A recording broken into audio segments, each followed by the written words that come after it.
Ny mofinaina isan'andro atolotry ny mpitandrina rakotina valina maoly. Faly miarahaba antsika rehefa malalatra hatry ity zoma fa 9 ny volana septambra ity. Ny mofinaina voalahatra ho antsika ny rehefa malalatra dia ny bokin'ny Ezekela mpaminany. Ezekela toko faharoa andiny voalohany ka hatramin'ny andininy fa folo ary dia toizana ao amin'ny toko fahatelo andiny voalohany ka hatramin'ny andininy fahatelo. Ezekela toko faharoa andiny voalohany ka hatramin'ny andininy fahafolo dia mitohy amin'ny toko fahatelo andiny voalohany ka hatramin'ny fahatelo. Aminaran'i Jesosy. Ary hoy Jehovah tamiko, ry zanak'olona, mitsangana fa hiteny aminao aho. Ary nisy fanahy tonga tao anatiko raha niteny tamiko izy ka nampitsangana ahy ary reko izay niteny tamiko.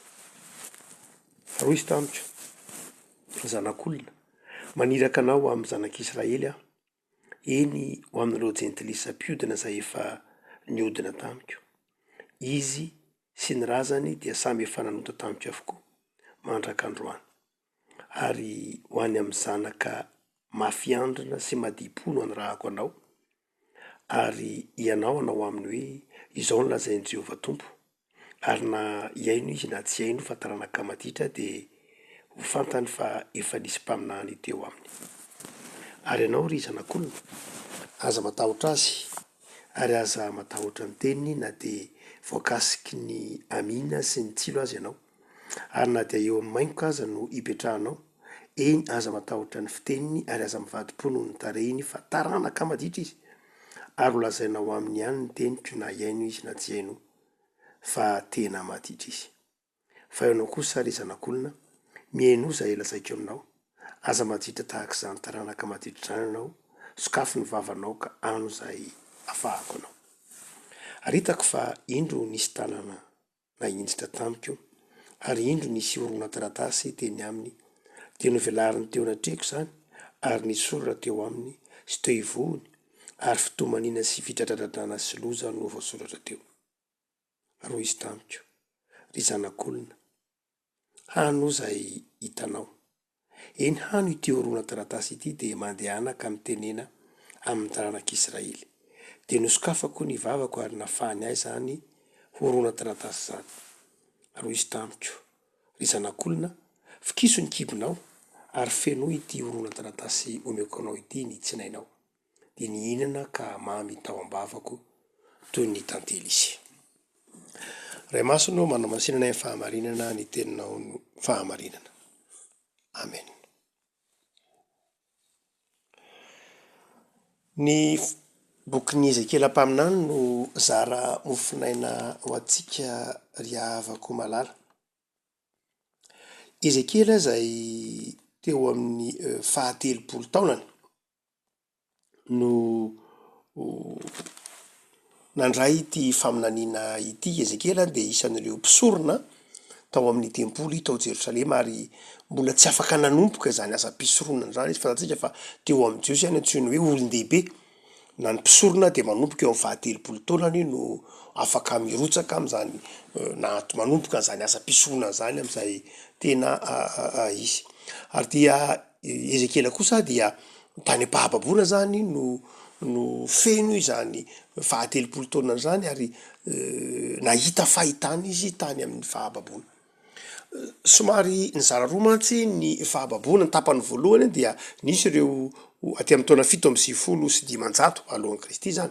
Dia nandeha voalohany izany ireo olona manam-pahaizana, ireo matanjaka, ireo salama, ireo olon-kendry, dia nalain'ny Babilôniana dia no andevozana sy no ampiasainy tany Babilôna. Izay ny andihany voalohany. Fa nisy kosa ireo izay andihany faharoa taty aoriana moa. Dia Ezekela zany isan'ilay andihany voalohany aty amin'ny taona 750 sy 500. Fa aty amin'ny taona 10 taona ty aoriana, aty amin'ny 720 sy 500 fa tena hoe rava tanteraka ny tempoly ny manta dia nentina indray ny andihany manaraka. Natao babo zany. Ezekela zany dia amin'ny fotoana io dia nandeha isan'ireo nirofony Babilôniana ho andihany voalohany ary lazainy hitantsika mitoko voalohany fa ao amoron'ny rano Kebara izy no nahita ny fahitanana izay nampahitan'Andriamanitra ny lanitra misokatra. Nisy boky kely navokana exégète na mpivaofy ny testamenta anankiray testamenta taloha antsoina hoe Elena d'IPD fandraisantsika tao mofinaina izy io tao vitsivitsy lasa zay isan'ny exégète dominikiana mpampianatra any amin'ny faritra ataontsika hoe somary atsinana ny frantsy iny izy mivezivezy amin'iny fa aty mesa na ny tena matetika amin'ny faritra Lorraine sy ny takzany iny ny tenany asany ty exégète frantsay renim-pianakaviana zay isan'ny avanana de avanana amin'ny famoasana ny bokyny Ezekela mpaminany sy bokyny Jeremia mpaminany. Nanoatra boky anankiray antsoina hoe Mon ABC de la Bible édition Cerf izy io izay anazavany fa ny fahitana Ezekela dia fahitana lay fahitana ny haizina izay olalovany zanak'Israely. Zany hoe tao anatin'ny fahamaizinana no napahitan'Andriamanitra any Ezekela mahandriamanitra azy. Fa nefany raha toa ka jerena lay hoe inona moa le fahamaizinana izay resahany ty exégète na ty mpivaofany testamenta taloha ty dia tsy afa-tsy akory fa izao ny fahaverezany lay identité lay mahajiosy ny jiosy mahazanak'Israely azy mahazanak'Andriamanitra azy lay fahaverezany lay tena fiandrianam-pirenena lay maha olona lay fiainana tena mampanompon'Andriamanitra de nanjary very zay no ny faharavan'ny Jerosalema ary noho ny fahotana zay nataony zanak'Israely ka natonga azy ho babo de nanjary toy ny haizina no niainany zanak'Israely. Ary zay mahatonga ity exégète manao hoe tsy de kisendrasendra akory raha toa ka natsoina hoe zanak'olona Ezekela mpaminany eto tsy nitonona anarana akory tsy nitonona anarana akory toy ny fahaverezany lay identité. Dia amin'ity toko faharoa ty ary dia mitodika amin'ny Ezekela zay tononona hoe zanak'olona zay tsy any an-tanànany tsy any an-tranony tsy any amin'ny tanindrazany fa any an-tanin'olona any amin'ny toerana zay ivahininy no nionan'Andriamanitra. Ary ilay Andriamanitra zay nanaraka ny zanak'Israely ho babo nanaiky ho babo miaraka amin'ny zanak'Israely am'izay amin'ny bokyny Ezekela mpaminany mahazatra ny olona hoe tamin'ny andron'ny testamenta taloha de ny hoe rehefa resy ny firenena de resy ny Andriamanitra de miala ao am'lay firenena lay Andriamanitra de atsika bokyny Ezekela de mitena za mihitsy manao hoe azavainy ity exégète rahateo hoe toy ny ala mihitsy aza tao Jerosalema ny voninahitr'Andriamanitra tenen'ny Ezekela mpaminany io saingy tsy ny ala ny voninahitr'Andriamanitra fa resy ny zanak'Israely fa nanaraka ny zanak'Israely ho babo Andriamanitra. Zany hoe nanaiky ho niaraka ho babo tamin'ny zanak'Israely tany Babilôna Andriamanitra. Niaraka tamin'ny tany Babilôna Andriamanitra ary naneo nampiseho an'i Ezekela mpaminany izany fahitany zany izy hoe za dia tsy manary ny olona nofidiako tsy manary ny firenena nofidiako na de eo azany fiodinany sy ny fialany tamin'Andriamanitra.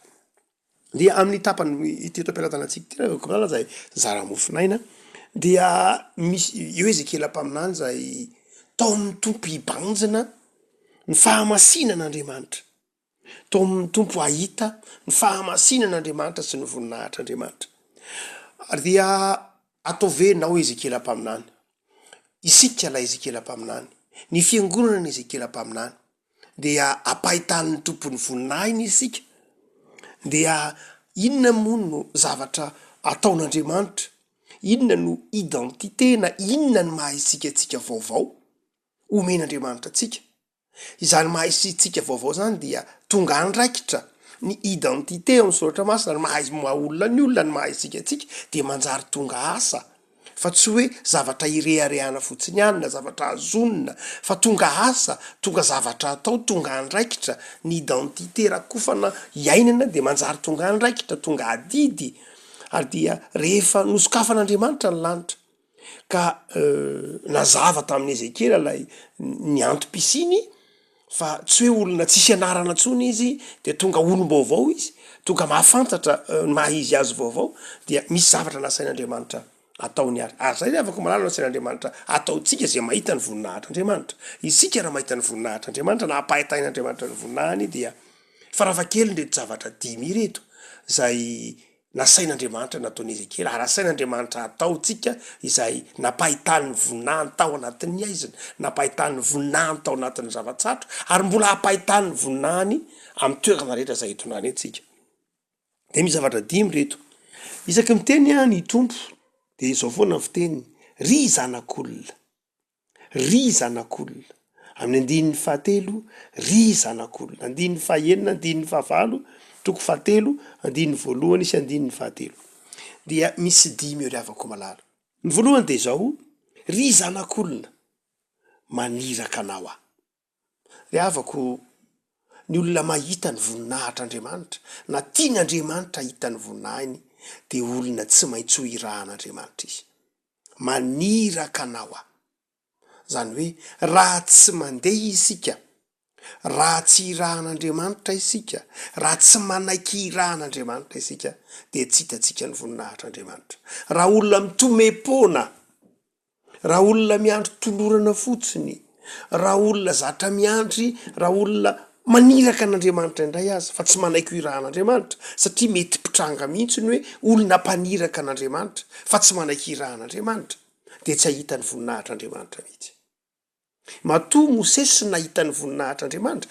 tao amin'ny tendrombohitra Sinay de satria nanaiky ny irahan'andriamanitra hanafaka ny zanak'Israely izy matoa nampahitan'andriamanitra any Saoly na any Paoly ny voninahitr'andriamanitra ka nahita fahombiazana sy famirapiratana tany amin'ny fitokana filazantsara trazana lehany Paoly de satria nanaiky ny rahina i Paoly matoa izy telo mirahalahy Petera sy Jakoba ary Jona nahita ny voninahitr'andriamanitra tamin'ny fivantarehan'i Jesosy de zao satria nanona ny antson'ny tompo ho tonga apôstôly izy rehavako malala ny olona zay mahita ny voninahitr'andriamanitra de irahin'andriamanitra ary ny olona zay irahin'andriamanitra no ahita ny voninahiny inona moa ny irak'andriamanitra eto de zao iraka ovavolombelona zany hoe izay rehetra manaiky ho irahin'andriamanitra ho vavolombelony de mahazo matoky fa asehon'andriamanitra azy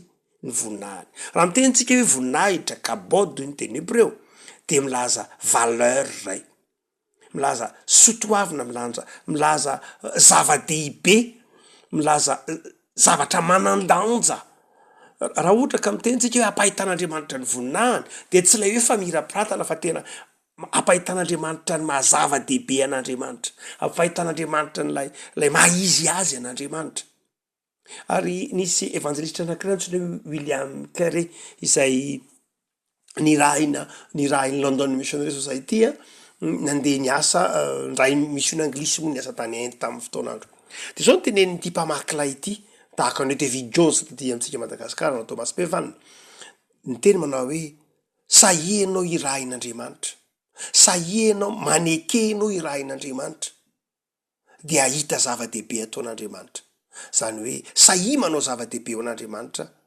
de zao hahita ny zava-dehibe ataon'andriamanitra afaka malala eto Ezekiela mpaminany de hoy ny tompo taminy toko faharoa andininy fahatelo ry zanak'olona maniraka anao ary Jesosy koa ny tenany hoe afaka malala ao amin'ny Jona toko fahadimy ambin'ny folo hoy Jona manao hoe tsy anareo ingeny ny fidy ahy fa izaho no nifidy anareo ary izaho no nanendry anareo izaho no nifidy anareo de nanendry anareo mba handesy amo ary aretany vokatrareo zany hoe rehefa nanendry anareo de naniraka anareo de mamoy anareo tsy mamoa zany hoe tsy mahita ny voninahitr'andriamanitra raha tsy manaiky irahina raha tsy manaiky andeha raha tsy manaiky anao zay zavatra tian'andriamanitra atao rehavaka malala meteza irahin'andriamanitra meteza mpanaovan'andriamanitra zavatra de ho hitanao ny voninahitr'andriamanitra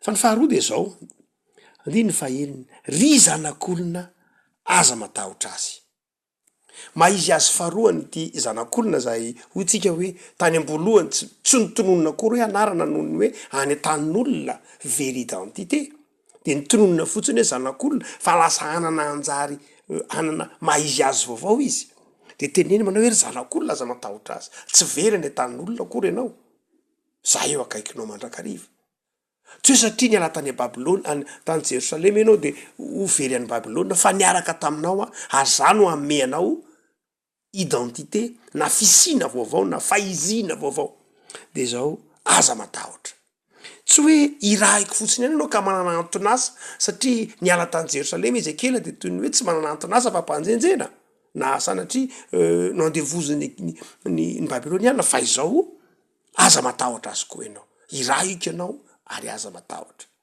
rehefa ko malala mandrakariva rehefa iraina ny olona dia indrindra rehefa amina andraikitra lehibe zava-baovao de zao misy mandrakariva ny tahotra pitranga zany pitranga amin'ny fandraisana andraikitra amin'ny zavatra ampanaovina anao mandrakariva ny tahotra zay mahatonga anao miezaka ny tahotra zay mahatonga anao mandroso fa misy koa ny tahotra zay mahatonga anao andositra fa de tahotra zay tiany tompo hiala ao amin'ny Ezekielany hoe ianao aza matahotra raha iraiko matoky fa na inona zavatra mety holalovanao ny tsilo tsy aninona anao ny maingoka tsy aninona anao aza matahotra na mivadi-po rehefa malala mpanompon'Andriamanitra ianao ampahitan'Andriamanitra ny voninahiny ianao de aza matahotra aza ny amafiny ny asany jerena fa rehefa iraina de tsy maintsy mahita zavatra sarotra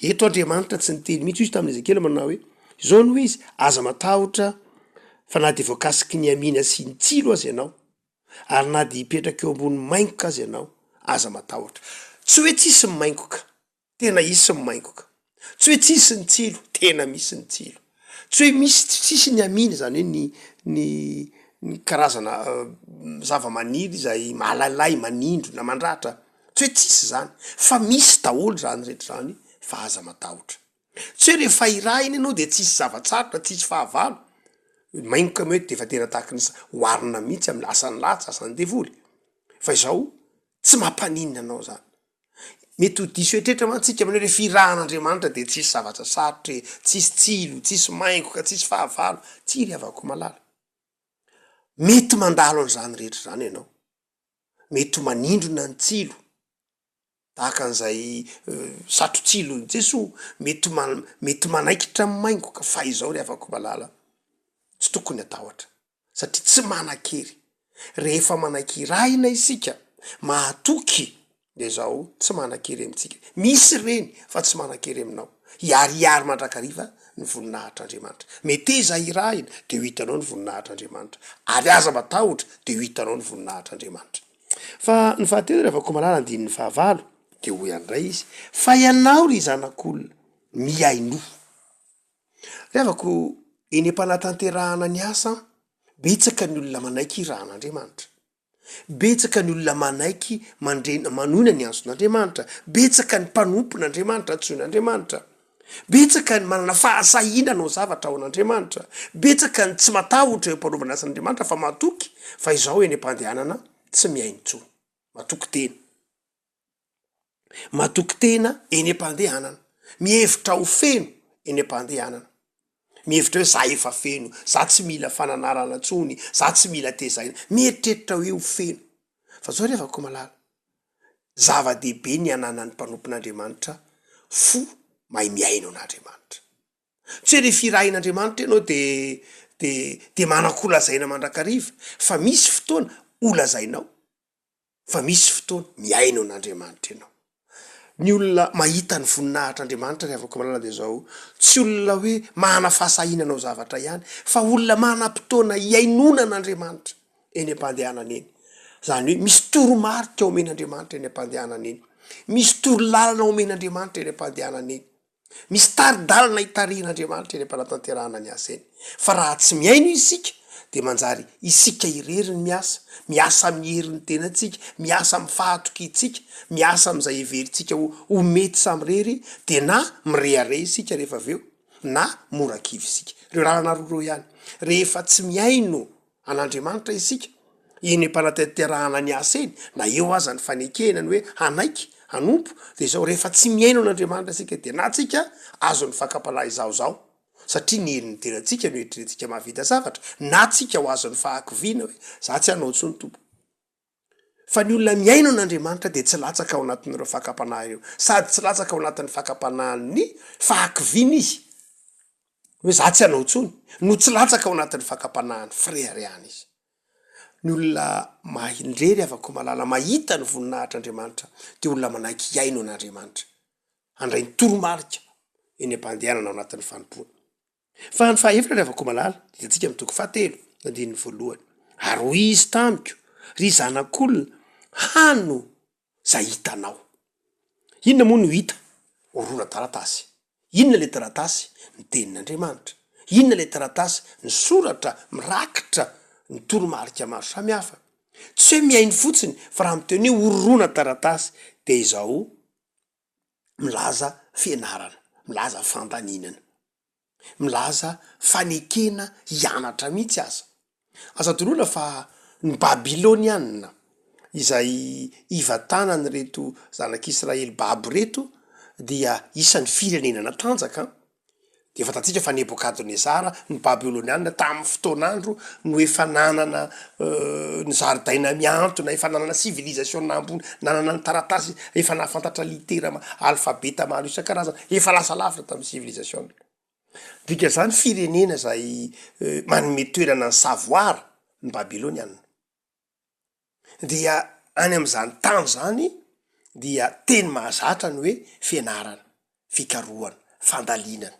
Dia eto ry havako malala, miaino zava-dehibe izay ry havako, miaino zava-dehibe lafy ny ara-panahy io. Fa raha miteny ny tompona hoe hano zay hitanao dia zao fahalalana io, fahazavan-tsaina io.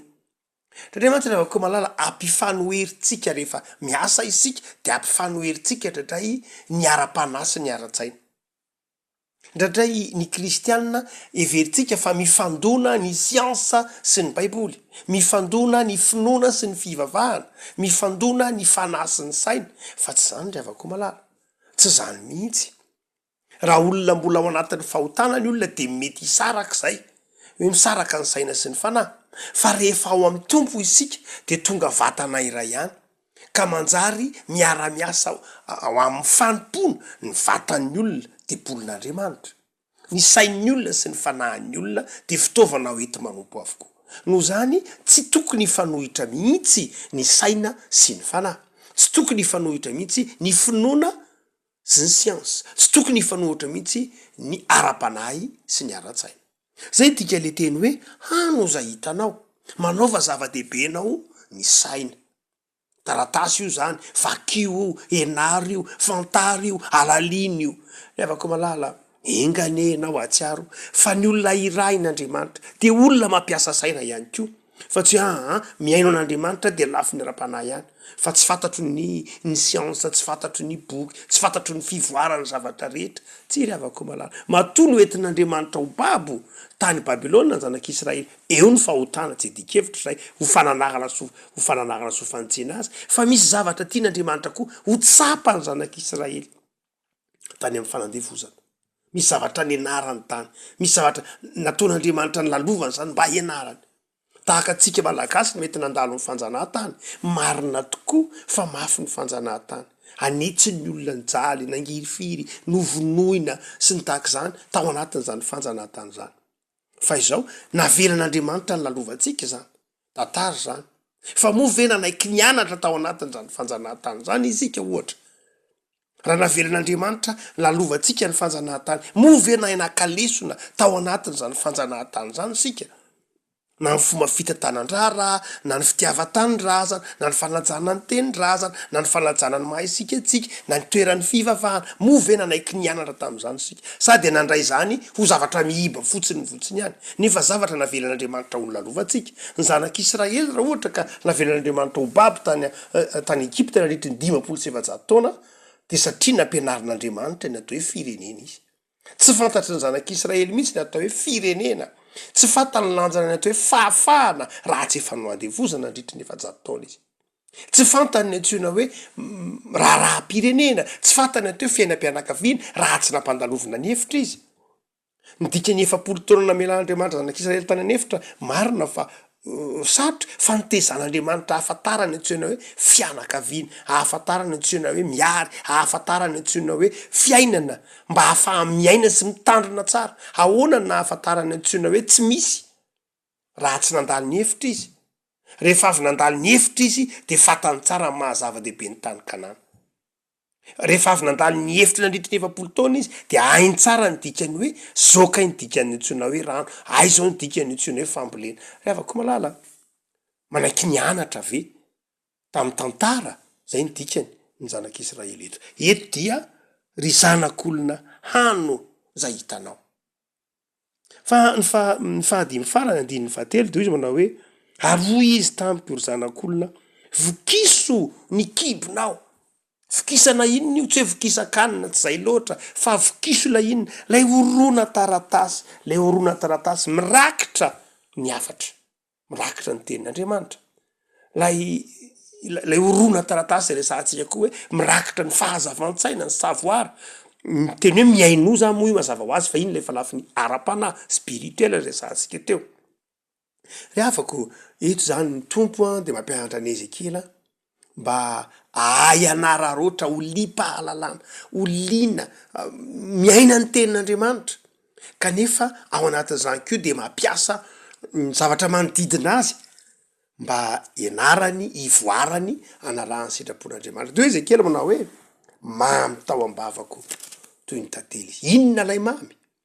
Lay horona taratasy nirakitra ny sitrapon'Andriamanitra. Fa le horona taratasy koa zay mirakitra ny fahalalana, ny toetra mahay manavaka. Ny fivavahana kristianina rehefa koa malala de antsoina hoe fivavahan'ny-boky, religion de livre. Io mahazatra tahaka ny tsy ny fivavahana rehetra koa ny fivavahan'ny-boky. Zany hoe fivavahana mba hahafahanao zany mahafantatra le fivavahana de mila mahay mamaky teny sy manoratra ianao. Tsy tahaky ny fanompo-tsampy ohatra de tsy fivavahan'ny-boky fa fivavahan'ny lova-tsofina fotsiny de zay teneniny eny de zay teneniny ny mpitarika eny hoe zao ny teneniny io de ao. Fa fivavahana kristianina fivavahan'ny olona mieritreritra, fivavahan'ny olona misaina, fivavahan'ny-boky. Fivavahan'ny olona raha tsorina raha ohatra ka amin'ny lafiny sosiolojika de ny hoe fivavahan'ny olona nahita fianarana. Satria misy boky vakina farafahakeliny ianao mahay mamaky boky, mahay manoratra, mahay mamaky teny soratra vao mamaky ny Baiboly. Ny dikan'izany de zao mila mianatra ianao. Mipetraka eny ambony tablio anao de mianatra. Zay mahatonga ny misionera ny LMS ny fiangonana alohan'ny torin'ny filazantsara dia nanorina ny sekoly izy aloha mba hahafahan'ny olona mamaky ny Baiboly. Zay vao nanomboka ny fanangonam-piangonana izy. Zay mahatonga ny misionera protestanta niasa teto Madagasikara ny sekoly aloha naoriny aloha mba hahafahan'ny olona mamaky ny Baiboly. Zany hoe lay teny hoe hano zay hitanao, vokiso ny kibonao, zay ny lasa alohan'lay hoe miaino. Rehavako malala ataovy ho zava-dehibe ary. Zay mahatonga antsika manao ho zava-dehibe ny sekoly. Zay mahatonga antsika fiangonana FJKM manorina sekoly. Zay mahatonga ny fiangonana protestanta, zay mahatonga ny fiangonana katolika, zay mahatonga antsika fiangonana kristianina manao ho zava-dehibe ny fanorenana sekoly. Satria ao anatin'izany horona taratasy zany ny tenin'Andriamanitra. Ao anatin'izany horona taratasy zany ny fahaiza miaina. Hosea mpaminany de nampiteneniny tompo manao hoe ringana ny oloko noho ny tsy fisian'ny fahalalana.